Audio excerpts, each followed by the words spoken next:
దోస్తులు ఇవాళ అయితే నైట్ డిన్నర్ అనమాట. ఏం తినాలనిపిస్తలేదు కర్రీస్. అయితే మా ఆయన ఏం చేయాలి వంట అంటే పోపన్నం చేసే అన్నాడు. మా ఆయనకైతే పోపన్నం చాలా ఇష్టము. పేరు మా ఆయనది కానీ మేము కూడా ఇష్టంగానే తింటాం, కానీ మా అందరికంటే మా ఆయనకి చాలా ఇష్టం అనమాట. పొద్దునైతే పప్పుచారు చేసినాము. ఈరోజైతే గురువారం అనమాట. ఇంకా బ్రేక్ఫాస్ట్ తినడానికి చాలా లేట్ అయిపోయింది. నేనైతే లంచ్ చేయలేదు. ఇట్లా ఇప్పుడు నాకు కూడా డిన్నర్ అయిపోతుందిలే, అన్నం తినేసేయచ్చు. అయితే పోపన్నం చేస్తాను.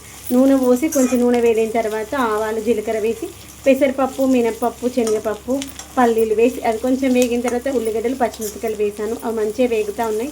ఫ్రిడ్జ్లోకి అల్లం వెల్లిగడ్డ పేస్ట్ అయిపోయినాను. ఇవి వేగిన తర్వాత మంచి అల్లం వెల్లిగడ్డ పేస్ట్ వేసుకుందాము. ఆనియన్స్ వేగినట్టుగా ఉండాలి, అప్పుడే బాగుంటుంది. సైడ్కి కొన్ని తినడం కోసం ఆనియన్స్ పెట్టుకున్నాను. పాపడ్స్ కావాలని ఉండే అన్నంలోకి పాపడ్స్ చేశాను. ఇంకోటి ఎంత కలర్ఫుల్గా ఉంది కదా. ఇంటబ్బా ఫోన్ ఇంత డల్గా కనిపిస్తుందా అనుకున్నాను.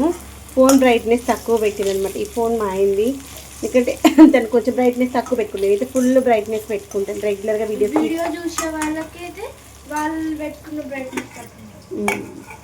ఇదిగోండి అన్నం అయితే వండినా ఇలా లూజ్గా వండుకోనా సరిపోతుంది. కొంచెం మళ్ళీ పసుపు కూడా వేసేస్తాయి. ఇదిగోండి పిల్లలకి అప్పుడప్పుడు వంటలు నేర్పిస్తూ ఉండాలి. మనం చేయనప్పుడు మనకు ఒంట్లో బాగాలేనప్పుడు చేస్తారు కదా, అటో ఇటో కొంచెమన్నా తెలిసింది అనుకోండి వంట. ఏది ఎప్పుడు వేయాలి, పోపన్నం అంటే ఏం చేయాలి, ఎగ్ కర్రీ అంటే ఏం చేయాలి, బిర్యానీ అంటే ఏం చేయాలి, వాళ్ళకు ఒక చిన్న క్లారిటీ ఉందనుకోండి.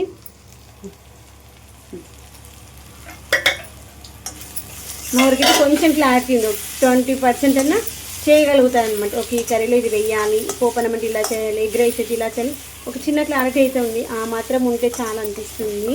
ఇప్పుడైతే అన్నాన్ని లూజ్ చేసేసుకుందాము. పోపు అయితే అయిపోయింది, అన్నం అయితే లూజ్ చేసేసాను.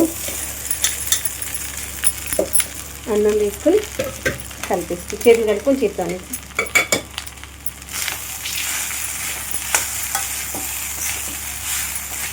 మంచిగా కలిపేసుకుందాం. ఎక్కడైనా గడ్డలు ఉందనుకున్న అన్నము మళ్ళీ స్పూన్తో అనేసి మంచిగా స్మాష్ అయిపోతుంది. చేతి అవుతుంది, చేతి వేడిగా ఉంటుంది అన్నం. ఇట్లా అనిపిస్తుంది. ఇక మంచిగా కలిపేసుకొని సైడ్కి మంచిగా ఆనియన్ పెట్టుకొని తిన్నాం అనుకొని వేడి చేసుకొని సూపర్గా ఉంటుంది. మనమైతే చిన్నగా ఉన్నప్పుడు రాత్రి అన్నం మిగిలితే అమ్మ పొద్దున ఏం చేస్తుంది, పులిహోర కానీ పోపన్నం కానీ చేసి ఇచ్చేది కదా.